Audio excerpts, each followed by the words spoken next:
সহিহুত তারগীব নামে হাদিসের একটা কিতাব আছে, এই কিতাবের 54 নম্বর হাদিস।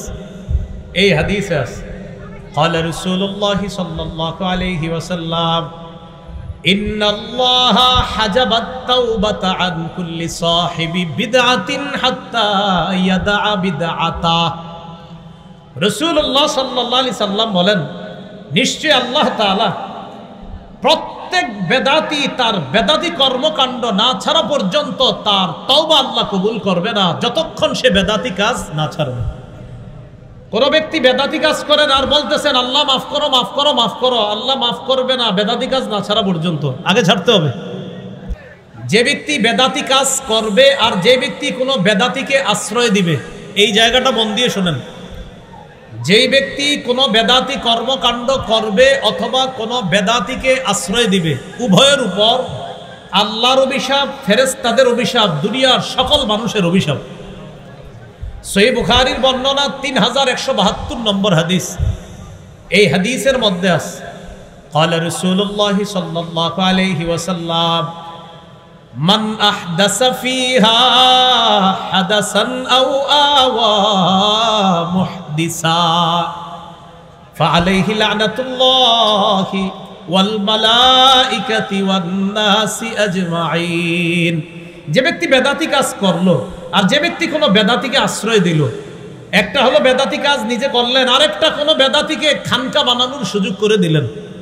এক বেদাতির জন্য আপনি জমিন ছেড়ে দিচ্ছেন নিজের, হযরত আপনি এখানে খানকা বানান, খানকা বানায় বেদাত সাপ্লাই দেন। এক তো হলো নিজে বেদাত করে, আরেক হলো কোনো বেদাতিকে আশ্রয় দেয়। উভয় শ্রেণীর উপর আল্লাহর অভিশাপ, ফেরেশতাদের অভিশাপ, সকল মানুষের অভিশাপ। এ হলো বেদাতের 3 নম্বর ভয়াবহতা। বেদাতের 4 নম্বর ভয়াবহতা, বেদাতের কারণে সুন্নত উঠে যায়। একটা বেদাত করবেন একটা সুন্নত উঠে যাবে। ভাই এটা খুব গুরুত্বপূর্ণ কথা। একটা বেদাত করবেন এই এলাকার একটা সুন্নত উঠে যাবে। ইবনে মাজাহ 2865 নম্বর হাদিস, 2865। এই হাদিসের মধ্যে আসছে রাসূলুল্লাহ সাল্লাল্লাহু আলাইহি সাল্লাম বলেন, ইন্নাহু সায়ালি আমরাকুম বাদি রিজালুন, তোমাদের পরে আমি দুনিয়া থেকে বিদায় নেওয়ার পর তোমাদের ইসলামের দ্বীনের দায়িত্ব নিবে এমন কিছু মানুষ।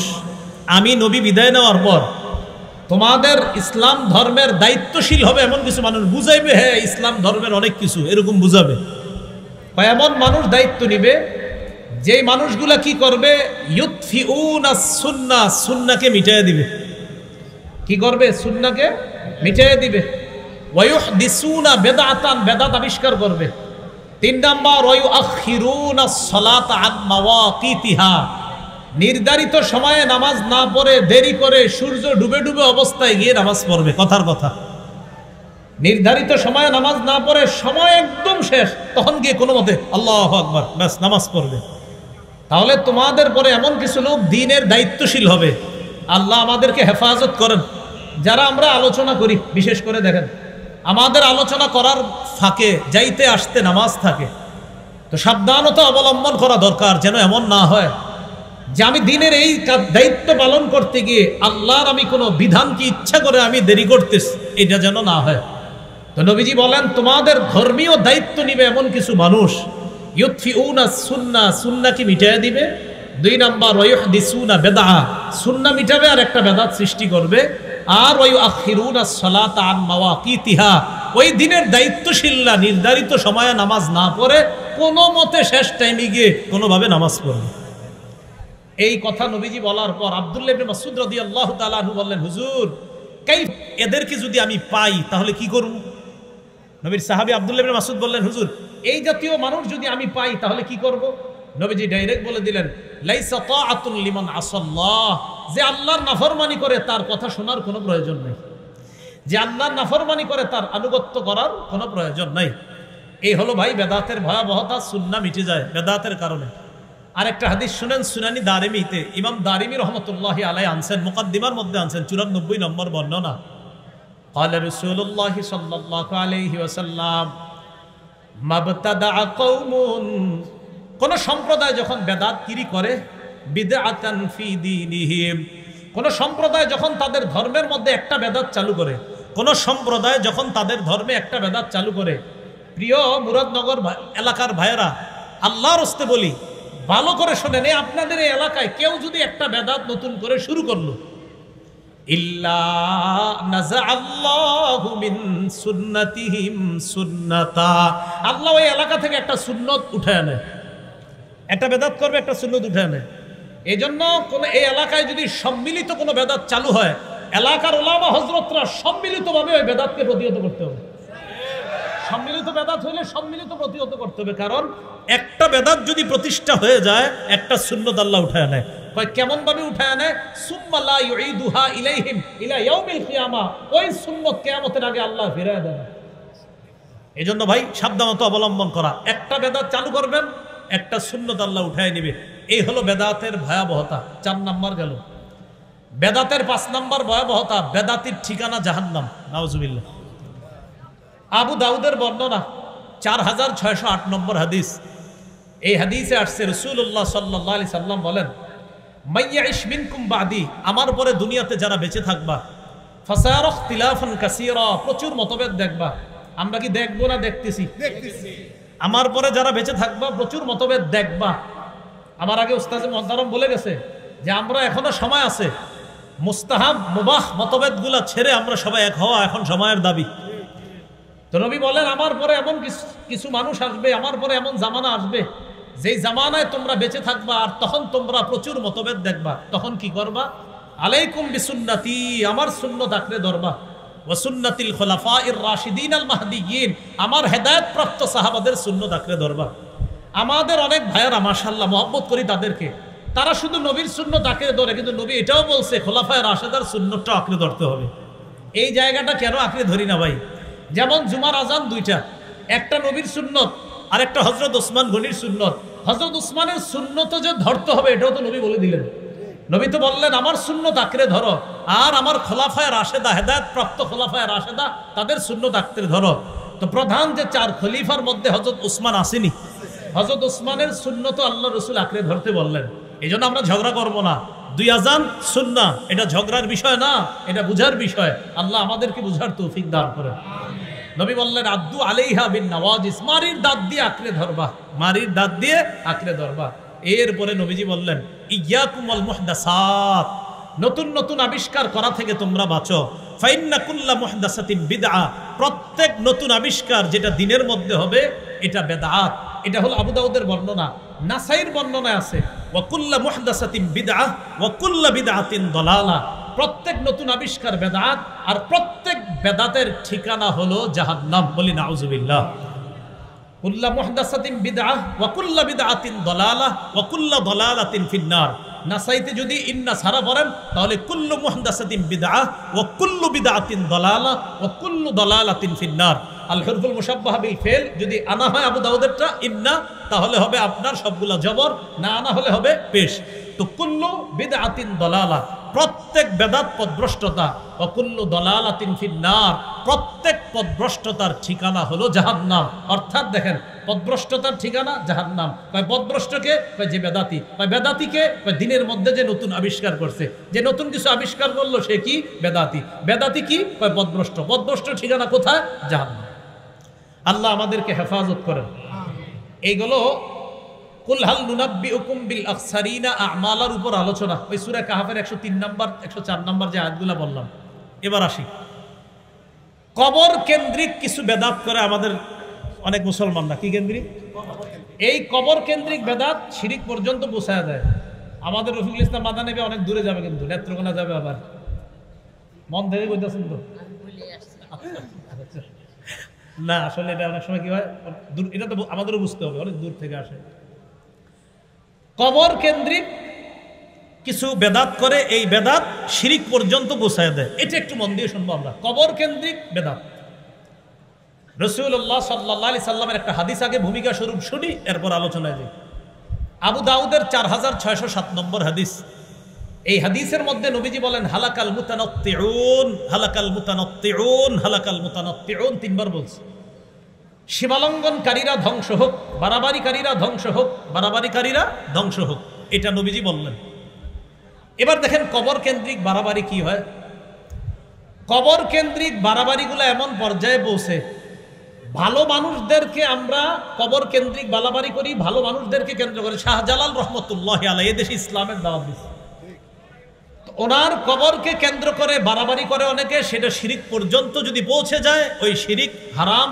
এই বেদাতকে আমরা কোনো মুসলমান প্রশ্রয় দিতে পারে না।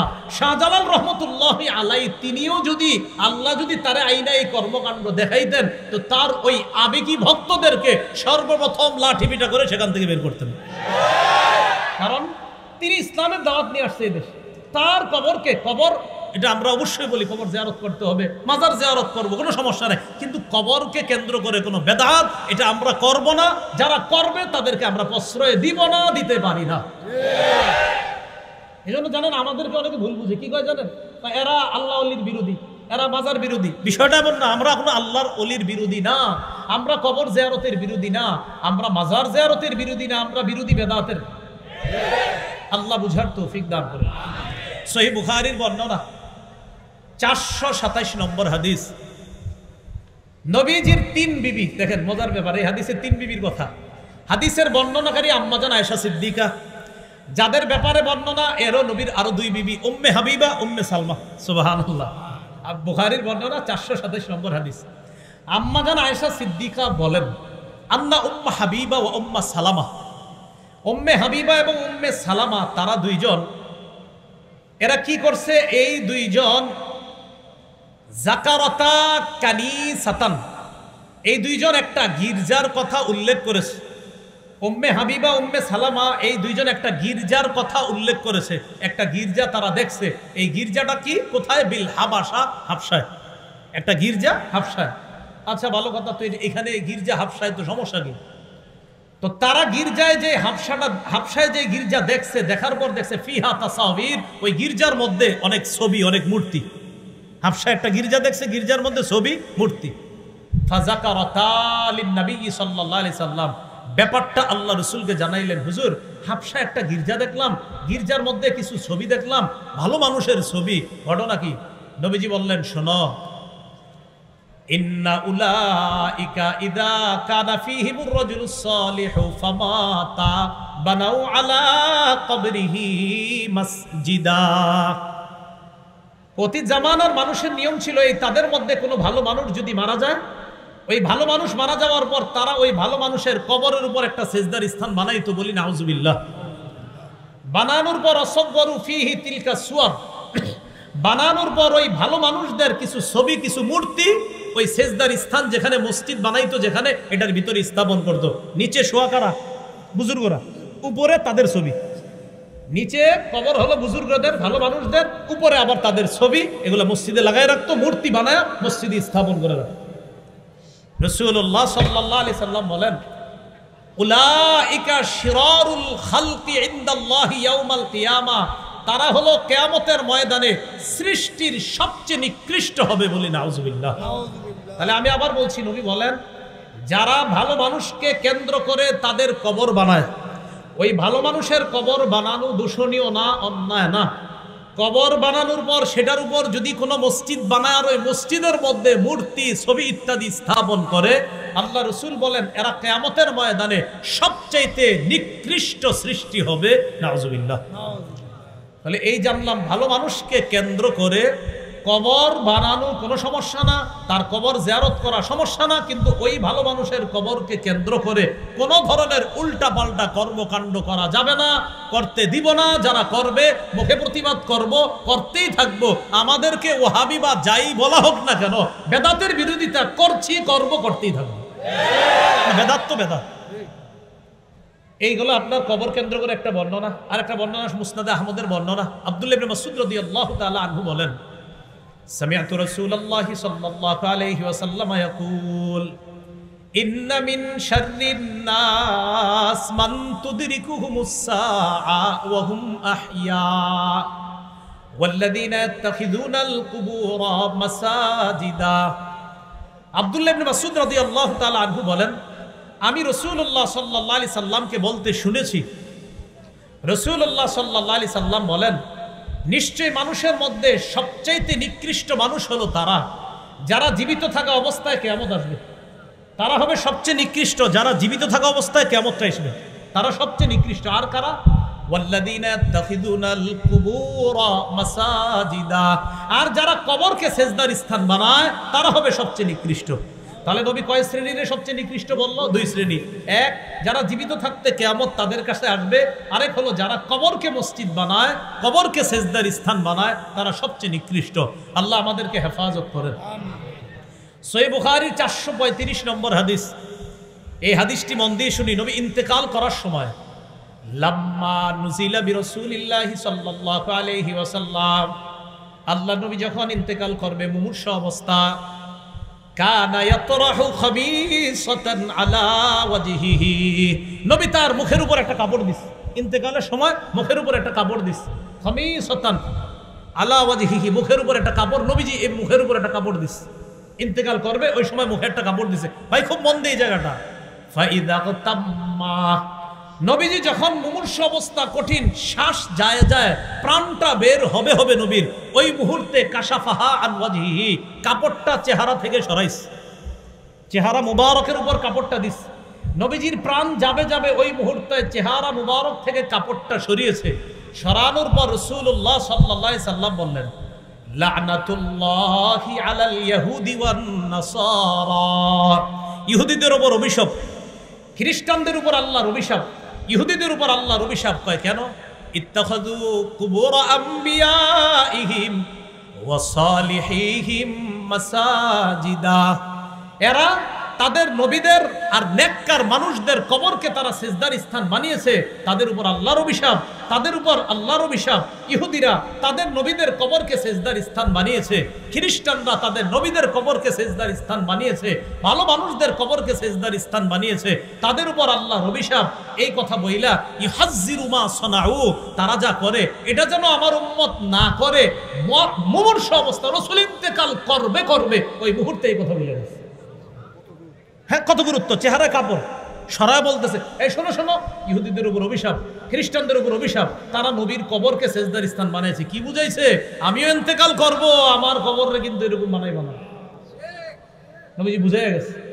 এইগুলো আপনার আরেকটা বুঝলাম, কবর সম্মান করি, কবর জিয়ারত করি, কবর জিয়ারতের পক্ষে আমরা, আল্লাহর ওলিদের পক্ষে আমরা, আল্লাহর ওলিদের কবর এর জিয়ারত করব, কোনো সমস্যা নাই। কিন্তু এটা কেন্দ্র করে বেদাতের বিরুদ্ধে আমরা আছি, থাকবো, এতে আমরা কোনো আপোষ করব না। বেদাত বেদাত, এটাতে আপোষ করার সুযোগ নেই। এবার আরেকটা হাদিস শুনেন, সহিহ মুসলিমের বর্ণনা 1075 নম্বর হাদিস, পকেটের মোবাইল অনুযায়ী, মানে কি মোবাইলে হাদিস মিলায় অনেকে, ওই অনুযায়ী 1075, যদি ওটা না বললে কিছু হবে না, এমনি বলে দিলাম, ফাও মিলায় নেই। আর মাদ্রাসার পাঠ্যপুস্তক অনুসারে 532 নম্বর হাদিস। আমাদের মাদ্রাসায় যে পাঠ্যপুস্তক এটা ইন্টারন্যাশনাল ভাবে ফলো করা হয়, আর আপনারা মোবাইলে যে উস্তাদ ওইটাতে 1075। এই হাদিসের মধ্যে আসছে নবী ইন্তেকালের 5 দিন আগে, কয়দিন আগে, মানে ইন্তেকালের 5 দিন আগে আল্লাহ রাসূল সাল্লাল্লাহু আলাইহি সাল্লাম বলে যাইতেছে 5 দিন আগে। হাদিসের বর্ণনাকারী জুনদুব রাদিয়াল্লাহু তাআলা তিনি বলেন, আমি নবীকে ইন্তেকালের 5 দিন আগে বলতে শুনেছি, ইন্নী আবরাউ ইলাল্লাহ বিন আইয়াকুনা লাকুম খলিল। রাসূলুল্লাহ সাল্লাল্লাহু আলাইহি সাল্লাম বলেন, আমি আল্লাহর কাছে মুক্ত, মিন আইয়াকুনা মিনকুম খলিল, তোমাদের মধ্যে কেউ আমার খলিল হওয়া থেকে আমি আল্লাহর কাছে মুক্ত, মানে মানুষের মধ্যে আমার অন্তরঙ্গ বন্ধু নাই। নবীজি বলতেছে ইন্তেকালের 5 দিন আগে। কেন অন্তরঙ্গ বন্ধু নাই? ফাইন্নাল্লাহা ক্বাদ ইত্তাখাযানি খলিলা কামা ইত্তাখাযা ইব্রাহিমা খলিলা, কেননা আল্লাহ তাআলা ইব্রাহিম নবীকে যেমন খলিল হিসাবে গ্রহণ করেছে, আমাকেও তার খলিল হিসাবে গ্রহণ করেছে। তাহলে খলিল কয় নবী হইল? আমরা খালি বলি ইব্রাহিম খলিলুল্লাহ, না, মুহাম্মদ সাল্লাল্লাহু আলাইহি সাল্লামও খলিলুল্লাহ, আবার হাবিবুল্লাহ। তাহলে নবী ইন্তেকালের 5 দিন আগে বলে আমার কোনো খলিল নাই মানুষের মধ্যে, কারণ ইব্রাহিম নবীকে আল্লাহ যেমন অন্তরঙ্গ বন্ধু বানাইছে, আমাকেও তেমন বানাইছে। খলিল অর্থ অন্তরঙ্গ বন্ধু। ইব্রাহিম নবীকে যেমন আল্লাহ খলিল হিসাবে গ্রহণ করেছে, আমাকেও খলিল হিসাবে গ্রহণ করেছে। শোনো, লাউ কুনতু মুত্তাখিজান মিন উম্মতি খলিলা লাত্তাখাযতু আবু বকরিন খলিলা, আমার উম্মতের কাউরে যদি আমি অন্তরঙ্গ বানাইতাম, আমি তো বানাই নাই, যদি অন্তরঙ্গ বন্ধু কাউকে বানাইতাম তাহলে আবু বকরকে আমি অন্তরঙ্গ বন্ধু তথা খলিল হিসাবে গ্রহণ করতাম। কিন্তু আমাদের নবীর কোনো খলিল নাই মানুষের মধ্যে। বলেন তো নবী কার খলিল? এই কথাটা ইন্তেকালের কয়দিন আগে বলছে। এরপর নবী বললেন, আল্লাহ শোনো, ওয়া ইন্না মান কানা ক্বাবলাকুম, শোনো তোমাদের পূর্ববর্তী জাতি কি করছে, ইত্তাখাযু কুবুর আমবিয়াইহিম ওয়া সালিহিহিম মাসাজিদা, তারা তাদের নবীদের কবরকে আর নেককার মানুষের কবরকে সেজদার স্থান বানিয়েছে। আলা ফালা তাত্তাখিজুল কুবুর মাসাজিদা, শোনো আমি নবী তোমাদেরকে বলে যাচ্ছি তোমরা কবরকে সেজদার স্থান বানাবা না। আল্লাহ আমাদের সকলকে কথাগুলা বুঝার তৌফিক দান করেন। কবরকে কেন্দ্র করে মেলা বসা যাবে না। বলেন কি বসানো যাবে না? মেলা বসানো যাবে না কবরকে কেন্দ্র করে। দলিল আবু দাউদের বর্ণনা 2042 নম্বর হাদিস। এই হাদিসে রাসূল সাল্লাল্লাহু আলাইহি সাল্লাম বলেন, ক্বালা রাসূলুল্লাহ সাল্লাল্লাহু আলাইহি ওয়াসাল্লাম লা তাত্তাখিযু বুয়ুতাকুম কুবুরা ওয়া লা তাত্তাখিযু কবরি ঈদা ওয়া সাল্লু আলাইয়া ফা ইন্না সালাতাকুম তাবলুগুনি হাইসু কুনতুম। রাসূলুল্লাহ সাল্লাল্লাহু আলাইহি সাল্লাম বলেন, লা তাত্তাখিযু বুয়ুতাকুম কুবুরা, তোমরা তোমাদের বাড়ি ঘরগুলোকে কবরস্থান বানাও না। তোমরা তোমাদের ঘরগুলোকে কবর বানাও না। ঘর কবর হয় কেমনে মনে রাখবেন, নফল নামাজ না পড়লে, কোরআন তেলাওয়াত না করলে, তাসবিহ না পড়লে, জিকির না করলে, সুবহানাল্লাহ না পড়লে ওই ঘর কবরের মতো হয়ে যায়। নবী বললেন লা তাত্তাখিযু বুয়ুতাকুম কুবুরা, তোমরা তোমাদের ঘরগুলোকে কবর বানাও না। তাহলে নফল নামাজ ঘরে বইলেন, মা বোনদেরকে কোরআন পড়তে বইলেন, একটু জিকির করতে বইলেন, ঘরটাকে কবর বানাইতে নিষেধ করবেন। এরপরে নবী বলেন ওয়ালা তাত্তাখিযু কবরি ঈদা, আমার কবরকে তোমরা উৎসবের স্থান বানায়ো না, মেলার স্থান বানায়ো না। আমার কবরকে কেন্দ্র করে মেলা বসাবো না, নবী নিষেধ করলেন। আমাদের এই দেশে লম্বা সময় ব্যাপী মেলা হয়, লম্বা সময় কবরকে কেন্দ্র করে। নবী বললেন ভাই একটু বোঝার চেষ্টা করেন, কথাটা এইভাবে নিয়েন না, আরে হ্যাঁ কইলেও এবো নাকি আমি আমারটা করবো। আল্লাহর রাসূল এরকম মানসিকতায় কথা শুনেন না। এই মানসিকতায় শোনেন রাসূল বলছে লা তাত্তাখিযু কবরি ঈদা, আমার কবরকে উৎসবের স্থান বানাও না, মেলার স্থান বানাও না। আমার কবরকে কেন্দ্র করে পৃথিবীর শ্রেষ্ঠ যিনি, এই জগতেও ওই জগতেও সব জগতে যিনি আল্লাহর পরে শ্রেষ্ঠ, তিনি বলছেন আমার স্থানকে কেন্দ্র করে মেলা বসায় না। অতএব অন্য কোনো আল্লাহর ওলির কবরকে কেন্দ্র করে মেলা আমরা বসাইতে পারি না, ওই মেলায় যাইতে পারি না। যারা মেলার আয়োজন করে তাদেরকে সমর্থন করতে পারি না। এটা প্রতিবাদ করতে হবে, এটা বুঝান। আপনার এই এলাকার অনেক মানুষও যায়, বিভিন্নভাবে যায়, খোঁজ নিয়েন, এদেরকে বুঝান যাওয়া যাবে না। তাহলে কবরকে কেন্দ্র করে মেলা বসানো বলেন কি নিষেধ? বলেন কবরকে কেন্দ্র করে মেলা বসানো কি নিষেধ? এই মেলা বসানো যাবে না।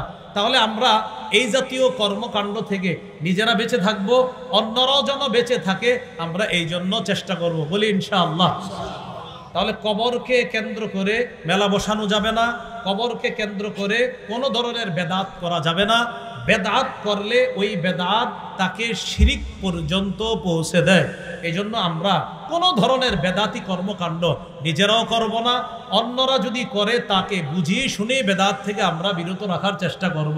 প্রথম থেকে একটু বলি, নেক আমল করব, ঈমান রাখবো। ঈমানটাকে শিরিক মুক্ত রাখতে হবে, আমলটাকেও শিরিক মুক্ত রাখতে হবে। আমলে শিরিক কি? রিয়া করা, মানুষের দেখানো, আরো ইত্যাদি। এই আমলকেও শিরিক মুক্ত রাখা, আরেকটা বেদাত মুক্ত রাখা। তাহলে ইনশাল্লাহ জান্নাতে যাওয়া যাবে এবং আল্লাহর সাথে সাক্ষাৎ করা যাবে। আল্লাহ আমাদের সকলকে যে কথাগুলা শুনলাম বললাম, আমার আগে যে কথাগুলা বলা হয়েছে, আমার পরে ইনশাল্লাহ রফিকুল ইসলাম মাদানী ভাই কথা বলবে, আরো অনেকে বলবেন ইনশাল্লাহ। তাদের কথাগুলা শুনে আমল করার তৌফিক দান। আপনারা দাঁড়াইছেন কেন? খারাপ দেখা যায়। বসে বসেন বসেন বসেন, বসেন বসেন বসেন। বসলে ওই মানুষ খেপে, বুঝেন না আপনারা? এটা বুঝেছেন না? আসসালামু আলাইকুম।